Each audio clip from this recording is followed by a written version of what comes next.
After the SAT results came out, Ethan Blake, the poorest student in our class, had scored just over 660, and yet, he somehow managed to convince my two childhood friends to apply with him to the worst community college in the state. Under his influence, they both happily agreed to go to the same school as him. I tried to talk some sense into them over and over, but they accused me of having bad intentions, of just being jealous of Ethan. When that didn't work, I reached out to their parents. At the very last minute before the application deadline, I managed to get their choices changed, securing them spots at a good university. Ethan had no choice but to enroll in the community college alone. Less than 6 months later, news broke that he had jumped from a campus building. After Jessica Miller and Megan Flores went to the school to claim his body, they came back and dragged me up to the rooftop. If you hadn't stopped us from applying to the same school as Ethan, they said, he never would have been bullied into jumping to his death. Now you can die with him. Without hesitating, they pushed me off the roof. I hit the ground and shattered into pieces. When I opened my eyes again, I was back at the exact moment they decided to follow Ethan to that community college. This time, I'll just stand back and watch them throw their lives away. Ethan is right. Better to be a big fish in a small pond than a small fish in the big sea. I've decided to apply to a community college with him. With our abilities, even at a community college, we'll still be the standout figures. Seeing Jessica and Megan agree to go with him, Ethan's face lit up with joy. Then he turned his gaze toward me. Ryan, you should come with us too. The four of us have always been a team.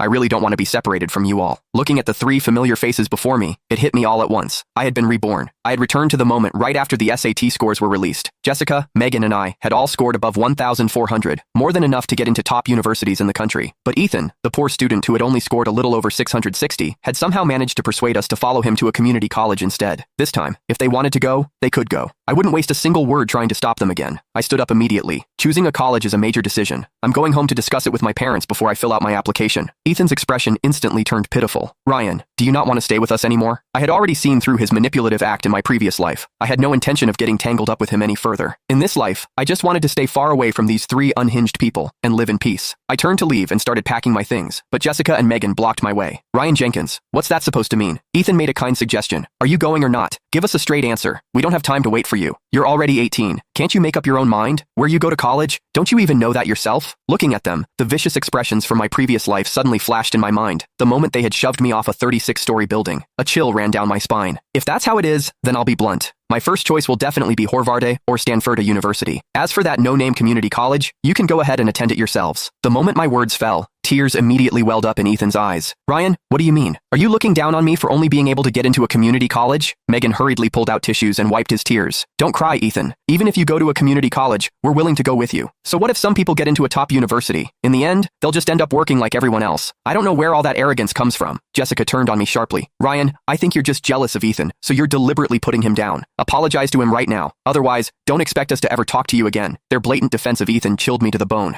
I had grown up with them. For as long as I could remember, Jessica and Megan had been like family to me. They once swore they would treat me well for a lifetime, that no matter who I chose in the future,